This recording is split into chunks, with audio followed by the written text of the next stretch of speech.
to this masterclass. Thank you so much for taking the time to go a bit deeper, and also thank you for being patient with my English.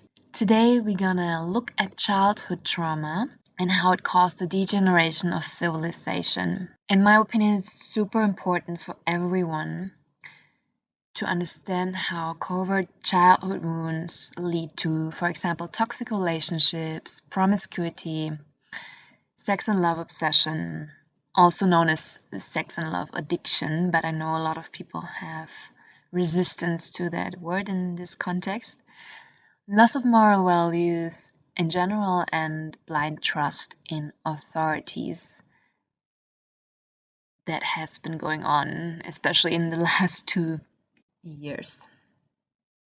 I know this is a wild mix of topics, but those are just the main issues that I have been observing since a long time. Actually, already as a child, I was wondering what is wrong with this world. How can we live like that? Why do we have wars if no one actually wants wars? And so on. This is another rabbit hole. I've always been very curious, and that's why I studied sociology. And I realized that's just one tiny aspect of life. So I got into spirituality quite early also, but discovered that like the popular spiritual world, that this hyped part is often just another distraction and serves as another escape from reality. With 29 years, I became a certified psychological counselor, which gave me another really important perspective. And in the end, I just realized that the body is the most important healing tool. So I learned all about emotional release techniques and how we can bring people back into their body, how they can slowly learn to feel all this suppressed stuff. It's also known as trauma. How we can reintegrate those split off parts. And finally releasing those stuck emotions through different methods like breathwork, intuitive dance, a certain kind of yoga like fascial yoga, mindfulness yin yoga. You can work with tennis balls and with like releasing those certain tensions, those knots. You can release emotions also. So a lot of people cry in yin yoga. And yeah, you can also use fascia release massage. It took me years to really understand and admit how our sensations, our body expresses everything that we need to know. So it's not only the diseases, the symptoms, the superficial issues, but every little feeling, every little sensation that you have that is trying to get your attention. Your body is trying to wake you up. Hey, listen, you have to change something about your thinking patterns, your habits, your eating habits, but also please look closer at your programming, your conditioning, and especially your stuck emotions. Especially what you don't want to feel has to come up in a different way. So the body expresses these stuck emotions, these energetic blocks through some uncomfortable diseases, or some people even say through accidents, and basically everything that happens in your life. It is trying to tell you something, to keep it really simple now. And you might not resonate with everything I'm saying here in this master class, especially if you have some resistance to spirituality and energy work and so on, then just please ignore this. It's totally fine. Maybe in a couple of years you're gonna listen to this again and it makes more sense to you, and that has nothing to do with your intellect, that you're not smart enough or something. It's just the level of consciousness you're at, and it's totally normal. It's an evolution. You might know that from movies that you watch every couple of years, and for example in the Matrix movie, I saw so much more and I understood so much more, and I deeply understood what is the message of the movie and those little details, only by watching it again and again. So it's totally normal. All right, sorry. Let's go back to the emotions. Teal Swan puts the issue in great words. She says, we are living in the age of ignorance relative to emotions. Most people do not understand emotions, they are not conscious of them, they do not know what function they serve, they do not know what to do with them. There are many awakenings that must occur relative to our understanding of emotions, but today I'm going to trigger a specific one of these awakenings, because it is at the very core of our adult dysfunction. I like to call this particular aspect of emotional ignorance the great epidemic, because it quite literally is. It is an epidemic that is responsible for more chronic unhappiness and suicide than all other causes combined. She also talks about emotional neglect, and I'm putting this here right at the beginning because that might be your first little wake-up call. Because most people have no idea that they have been emotionally neglected, and most people have been neglected. That's a form of abuse, and it causes trauma symptoms. Simply because as a child, your system cannot process and handle certain things. So all of those feelings around this trauma, like emotional neglect, are stored in your body until you're ready to handle it, until you're ready to look at it.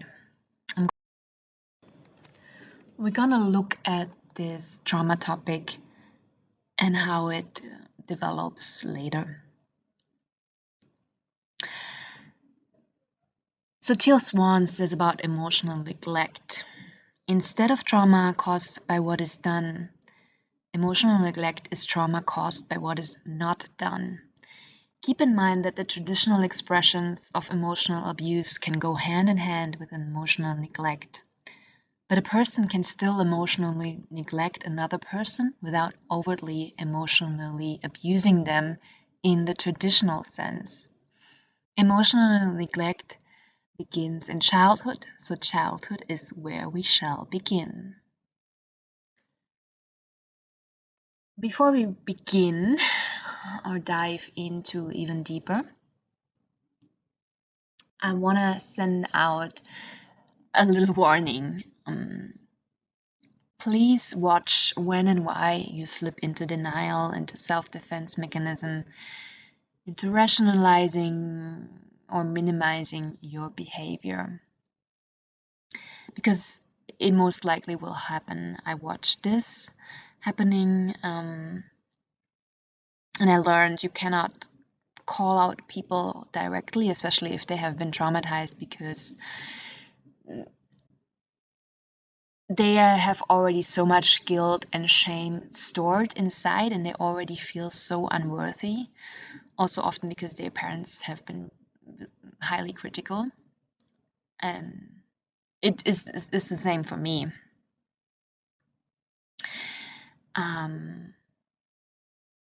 Yeah, but that's why you have to be really careful and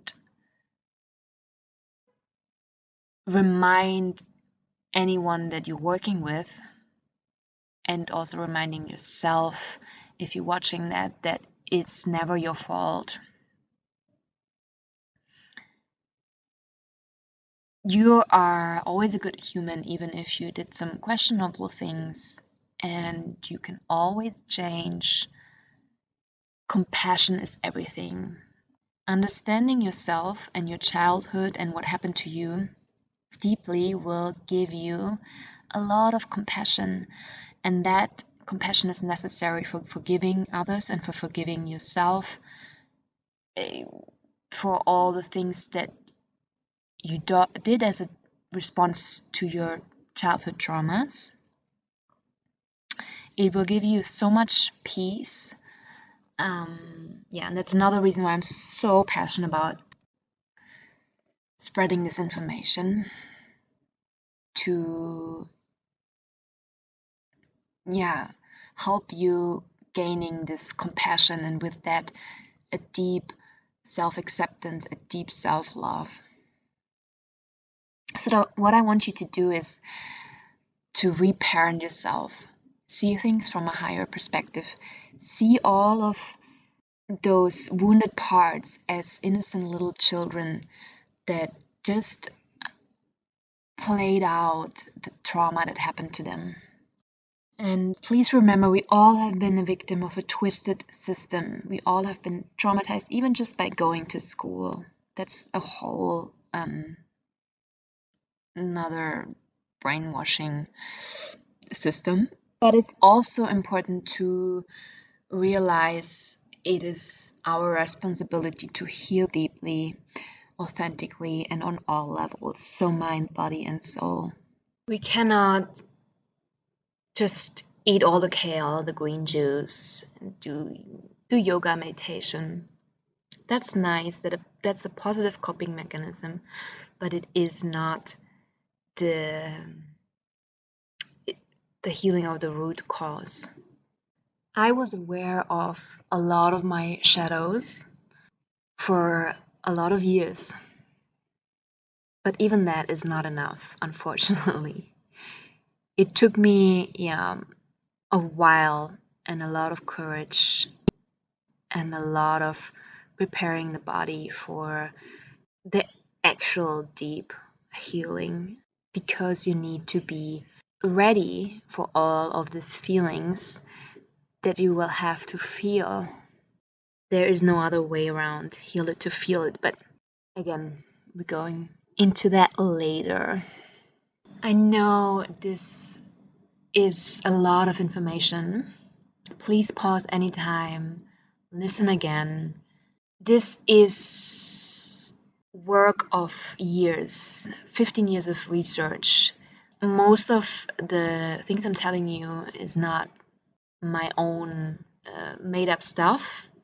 It is actual valid, very important information, and I'm trusting you to get the most out of it. All right, so we looked at childhood wounds, and I want to also point out why this topic is so important on a level of society. Let's talk about the declining moral values and how they've always caused civilizations to die. As we know, great civilizations are not timeless. For example, Roman Empire collapsed. During their lifespan, they produced great innovations, technological advancements, and knowledge, but in the end, they all collapsed and died. For some ancient civilizations, we have little historical records documenting the religious or moral state of the empire immediately preceding their collapse. But even for those, there are clear clues that morality declined significantly before the nation's collapse. However, for most dead civilizations, we have sufficient documentations to demonstrate that religion and moral values are a requirement not only for the success of a civilization, but for its very survival. So, for example, the Roman Empire, we all know what they've been doing in the end, just orgies and feasting so much that they used feathers to purge what they just ate in order to eat more. All right, how does civilization look today? You can see the deadness in society everywhere. You can see it in the nihilistic architecture, in the nihilistic music that, in my opinion, often you can't even call music anymore, and the nihilistic art. We only have now these cubist buildings, it's all gray, all those masculine shapes. People call it modern and clean or minimalistic, but it's just soulless. If you go into an old building, look at how amazing detailed the architecture is. All those sculptures and cravings and yeah, the beauty. Even if in normal family houses, where it's maybe not much of this decoration, you can feel the soul and that it was really important for them to use quality materials. They have those great wooden floors, high ceilings, and so on. And that affects you as a person. That's what people don't realize. I don't have the time to go much into detail. This is super interesting. I highly encourage you to research on that topic. And yeah, I mean, you can see in all the cities if you walk down the streets, it's all just cheap stores, fast food, ugly, horrible, ugly designs where it really makes you think, is that on purpose? Why can't they just have a rule? In very little cities, they actually have a rule. You have to use a certain wooden sign, for example, so that the whole city matches and that it looks nice. Yeah, modern art. I think I don't have to talk about it. Everyone knows, like everyone around me always use that phrase. What is that? Is that art? I could draw that. It's also formless, shapeless. It doesn't say anything, but there is no meaning in life. There's no beauty. You're here alone. There is no God. There's no purpose of living here. And it makes people get lost. We've witnessed loss of taste and style. You can see it in the clothes of people, in their manners.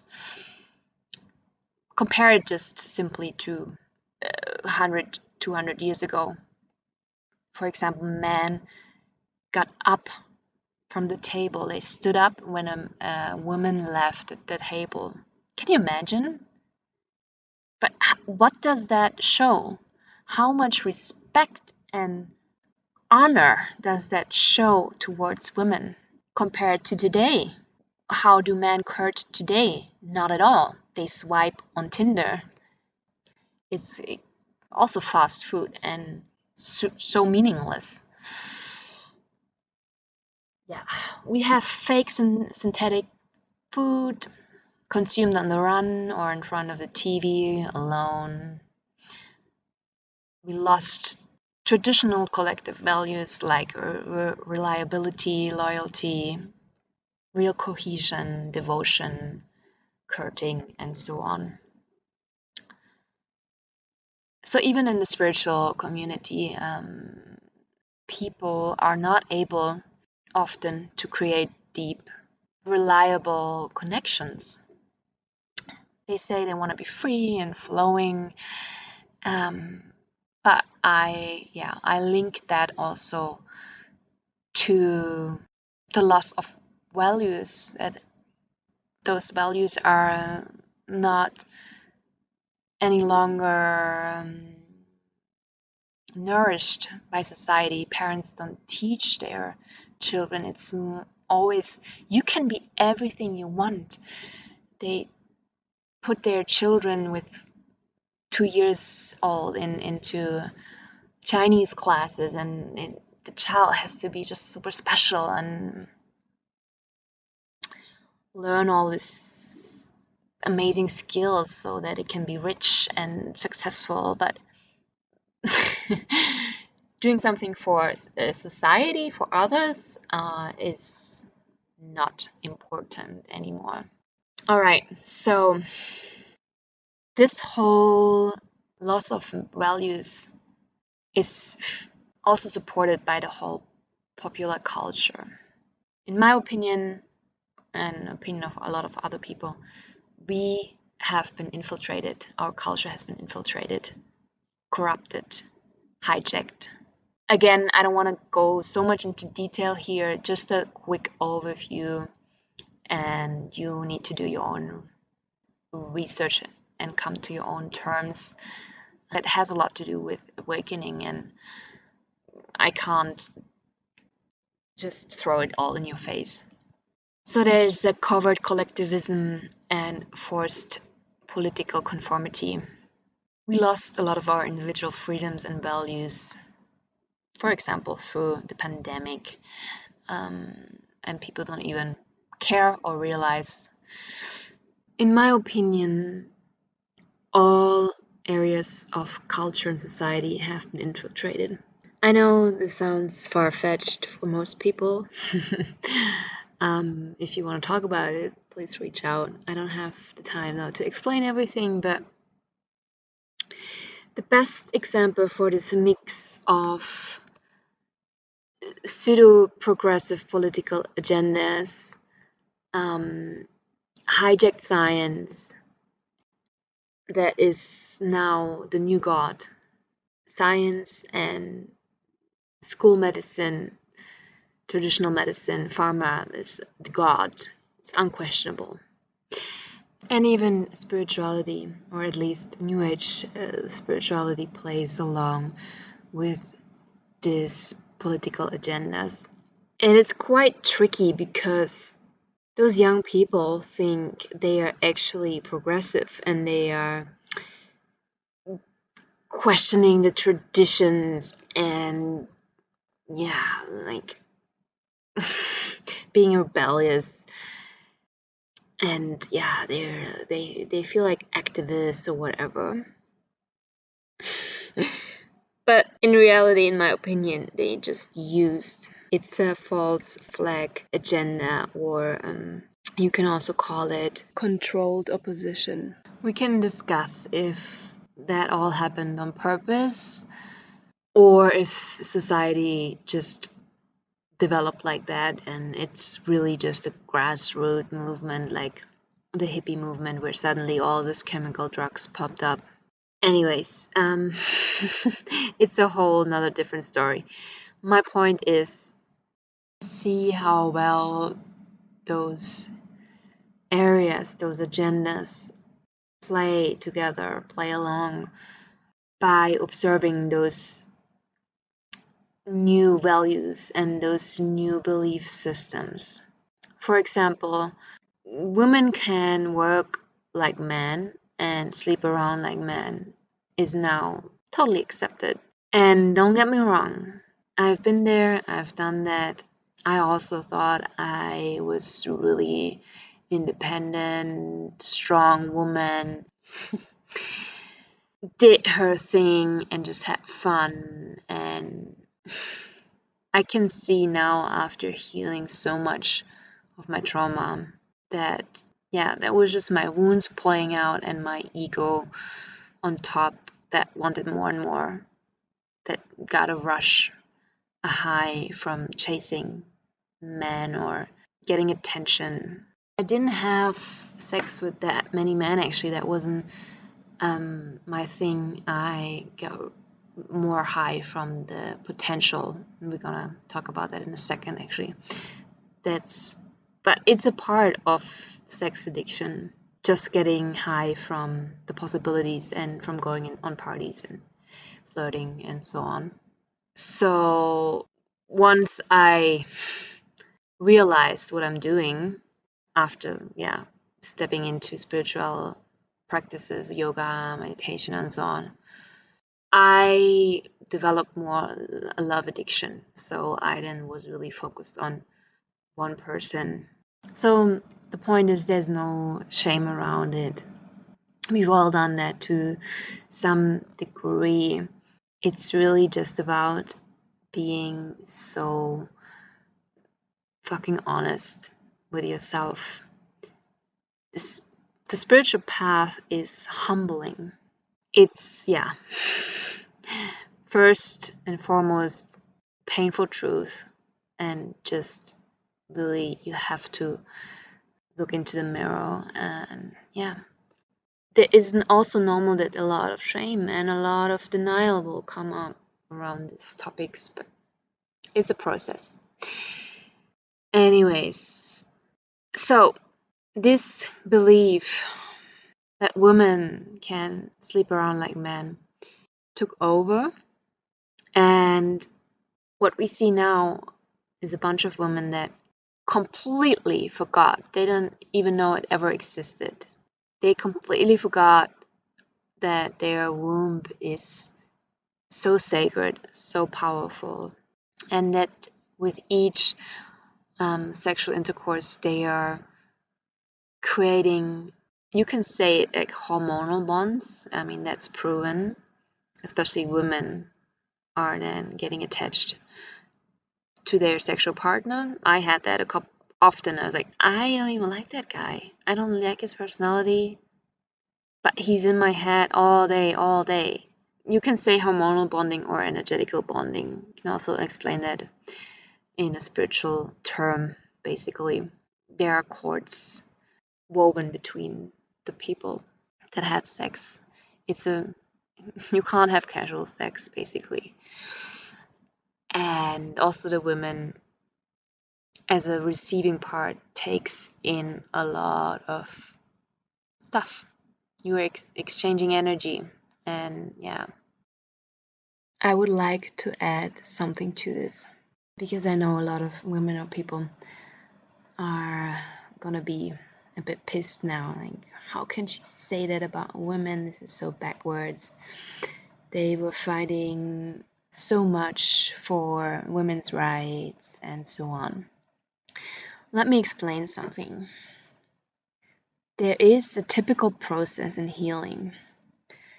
When people realize what have been done to them or what they have been done to themselves, they are kind of shocked and angry, and they then tend to go into the other extreme of what they've been doing before. We can also see that on a collective level.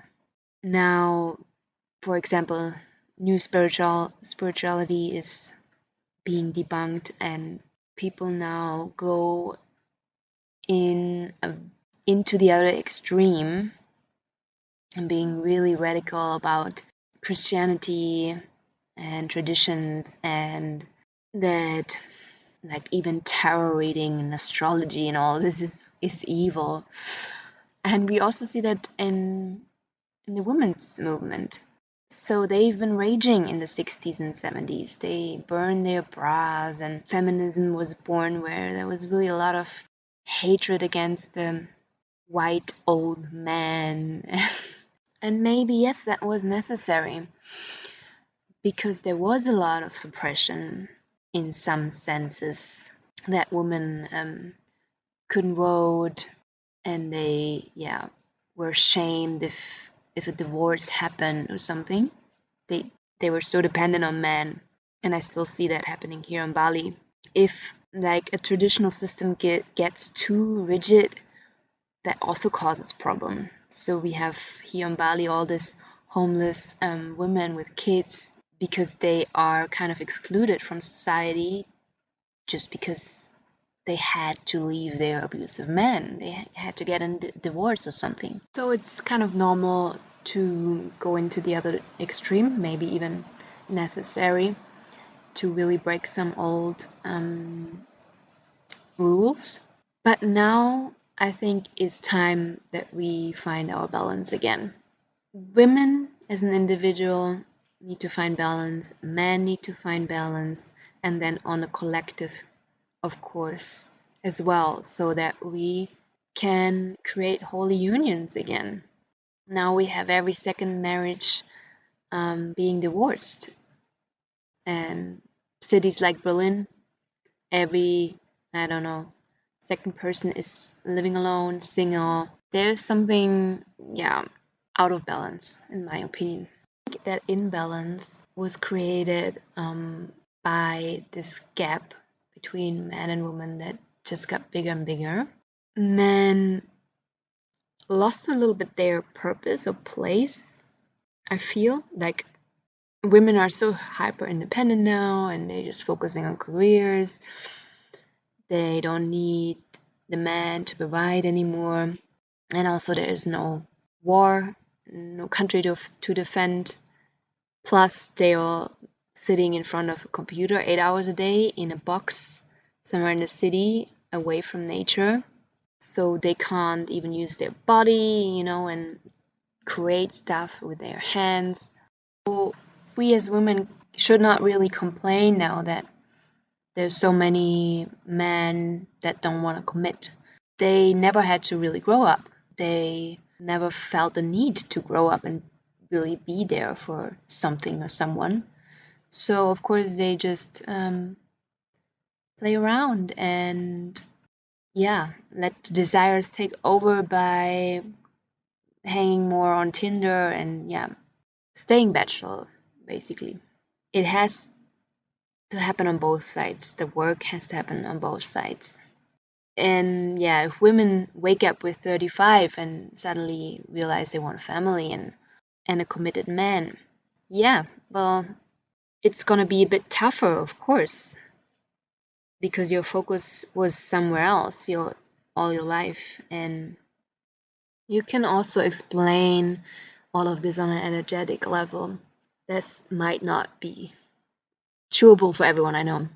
So if the woman is too much in the masculine energy and not in the nourishing female energy, but just like go, go, go, I want my dream career fulfilled, and kind of self-focused also. Of course, also drains her energy living in that capitalist, I don't know, wheel. And there's also a lot of fear always involved because she has to fend for herself and she is alone. That comes with independence. So they are often in a very stressed energy, and that also, of course, repels men. They might not really be conscious about it, but they can feel it on a subconscious energy level, Anyways, another topic for another day. Also just want to mention psychological warfare. I'm not saying this is necessarily going on now, or it's more like a warning. Just always have in mind that there are very smart people out there that know more about your psyche than you do, and that makes you vulnerable, that makes you easier to manipulate. So it's best to learn everything about it. So today we don't need wars anymore with bombs and killing people. If you want to take over a country, you can just basically attack the psyche of people. I'm just gonna read that out because it's a bit too complex for my English skills. Okay, psychological warfare, also called psy-war, the use of propaganda against an enemy supported by such military, economic, or political measures as may be required. Such propaganda is generally intended to demoralize the enemy, to break his will, to fight or resist, and sometimes to render him favorably disposed to one's position. Propaganda is also used to strengthen the resolve of allies or resistance fighters. And this propaganda is now next level. It's not just that simple brainwashing on TV, in your face kind of. No, it's on social media everywhere, on YouTube, on Instagram. You have all those cool, sexy, smart, alternative, left fascist influencers. They are young and they're hip, and yeah, I've seen so much. I've seen so many young people posting or reposting stuff from those influencers that pretend to be activists, you know? So also, again, there's no shame around falling for this kind of propaganda, because the lefties, the feminists, whatever, the pandemic supporters, all wanted just something good. They thought they're doing something really good. Okay, so it's all cool, it's all forgiven. Maybe it's not cool, but we will forgive you.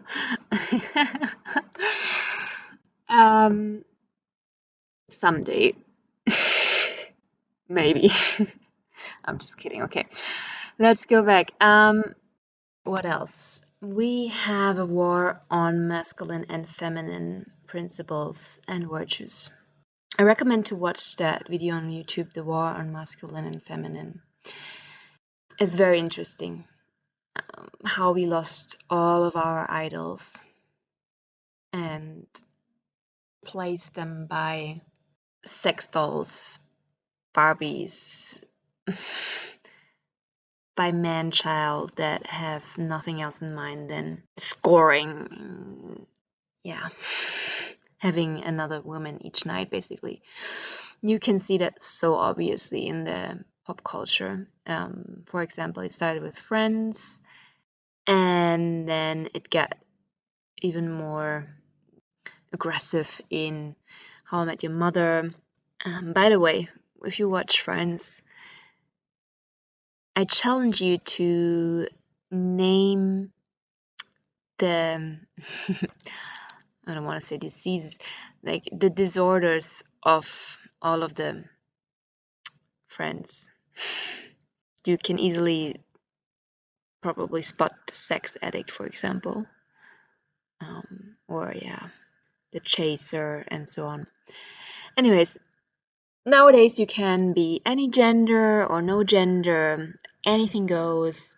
You have all the opportunities in the world, and yeah, that's great, but it also really confuses people, especially if you grow up as a child and there is no structure and no rules and no guidelines. And okay, I already said pop culture normalizes that problematic behavior in TV shows, in movies, and in music, of course. All this longing and this fantasizing and romanticizing in love songs, it can be really extreme. I was addicted almost to this kind of longing, that feeling of longing and that bit of kind of melancholy and sadness. It is a trap. I challenge you to listen to Week's only really happy music. See how you feel then. But the funny thing is also, again, that New Age spirituality, for example, often uses this kind of romanticizing in in pop culture as an argument for having lots of sex with lots of people, because they say, yeah, the traditional culture paints this picture of a fairy tale and this one big love, and you should, fight for it, wait for it.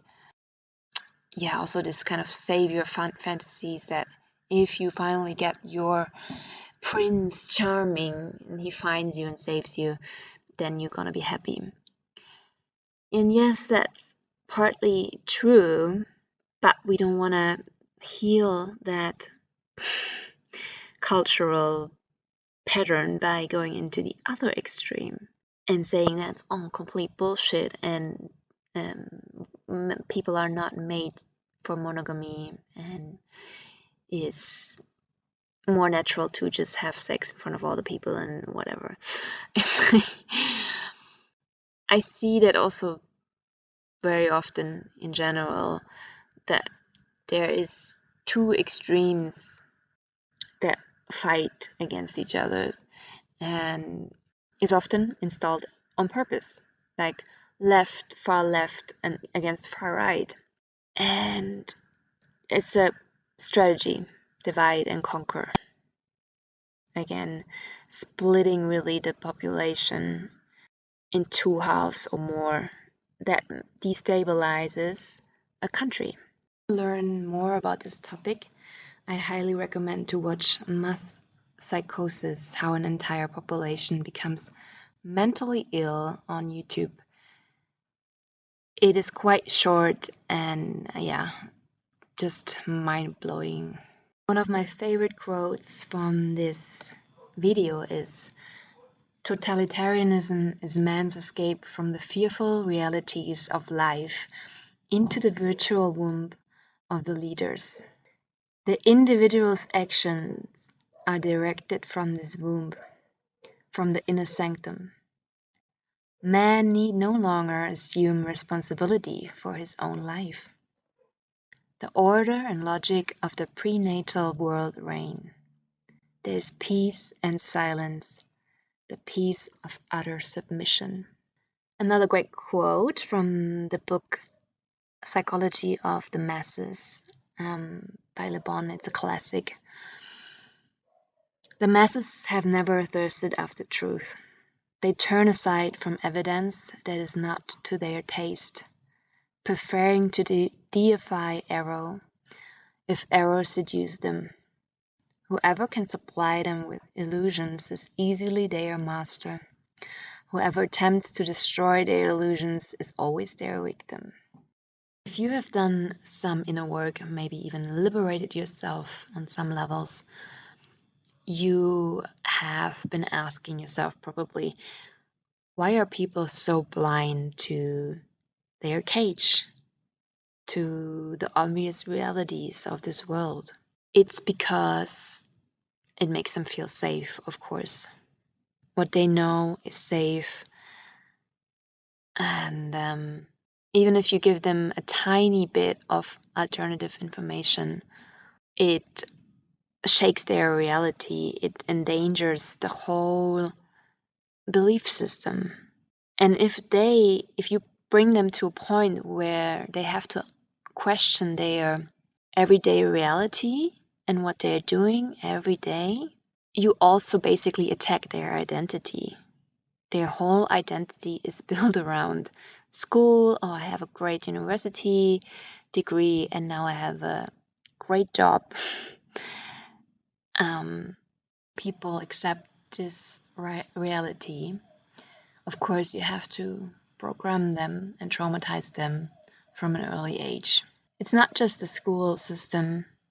I mean, it's so obvious how they kill the self-worth, basically, of people.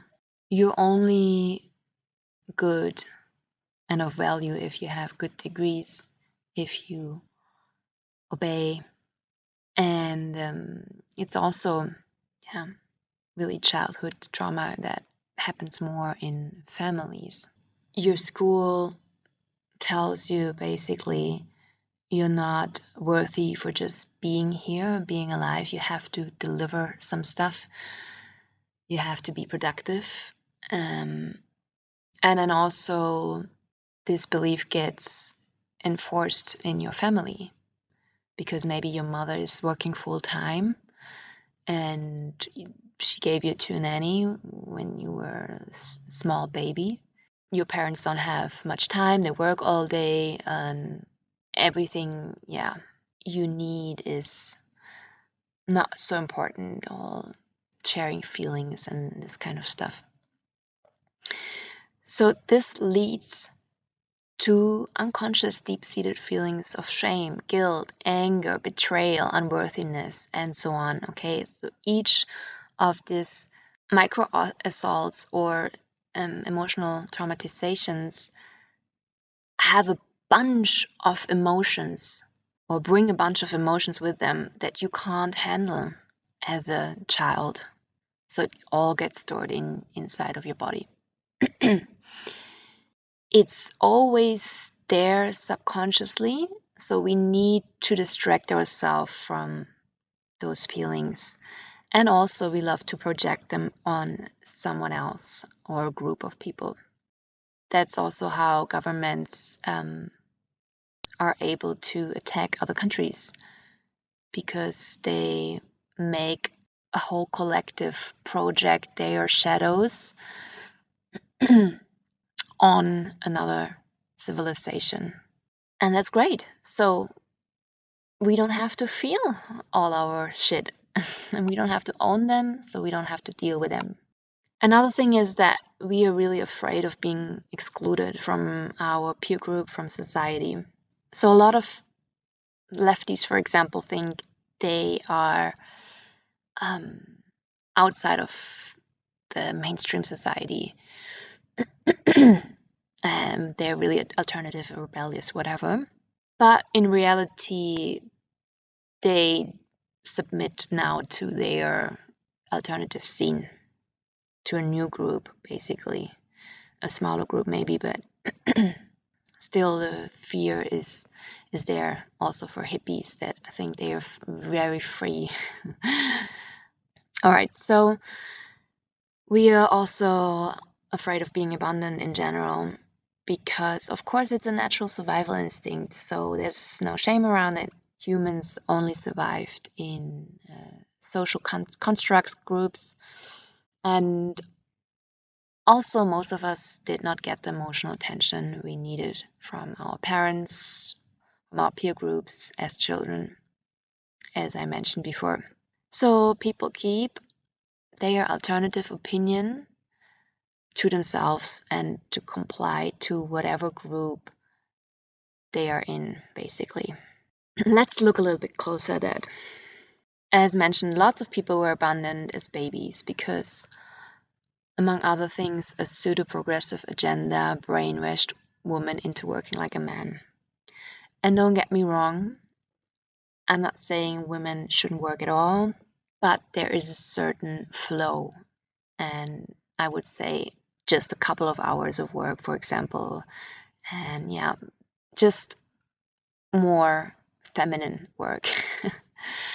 You can do everything a man does, yes, if you want, of course.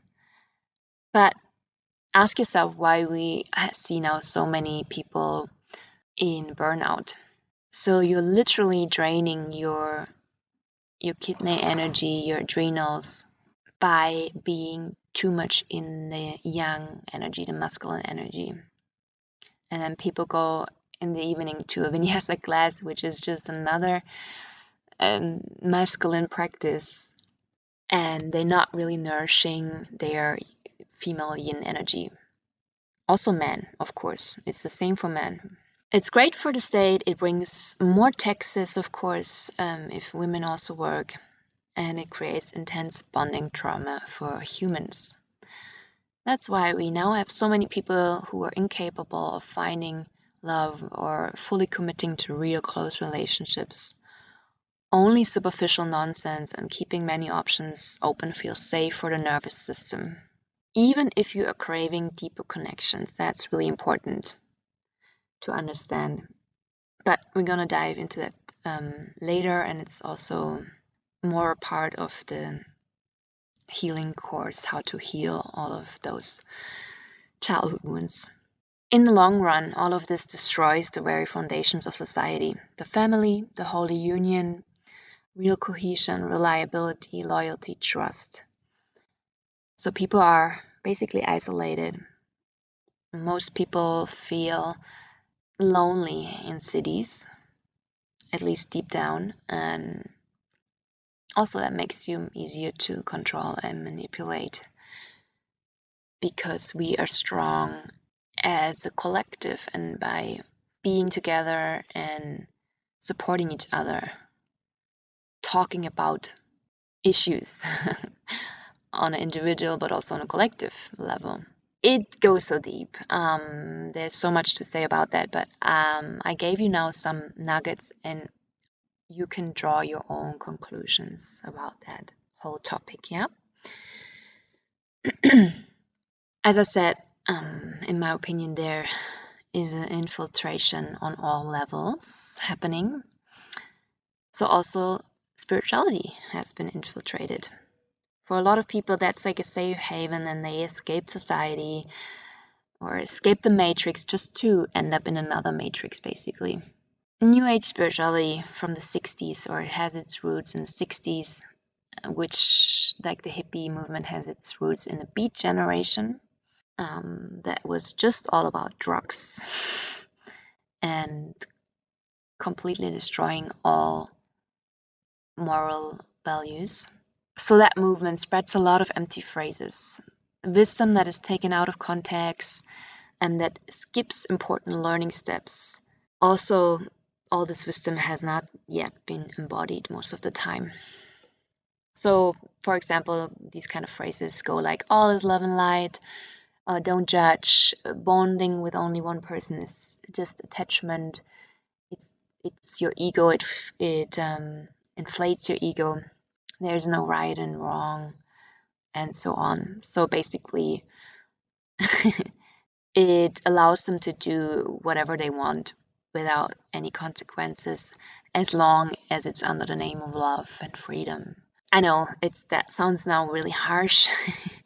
It's very short view on this topic, and I know there's also good stuff in some of these movements, and I see it also as a process. So the truth is, authentic way to enlightenment is a shadow work.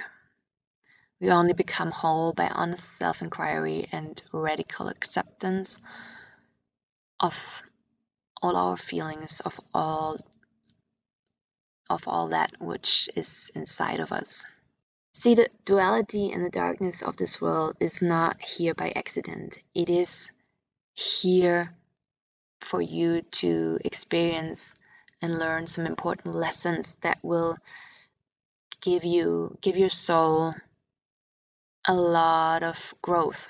You just can't bypass all of the feelings and feeling all of your wounds, accepting and reintegrating your shadows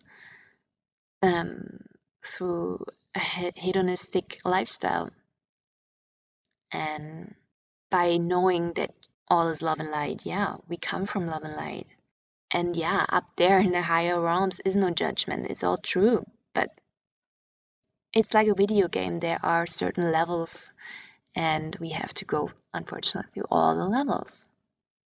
Why else would we be here? Otherwise, we could have just stayed in oneness, in light. We wanted to experience darkness. It's another whole big topic. One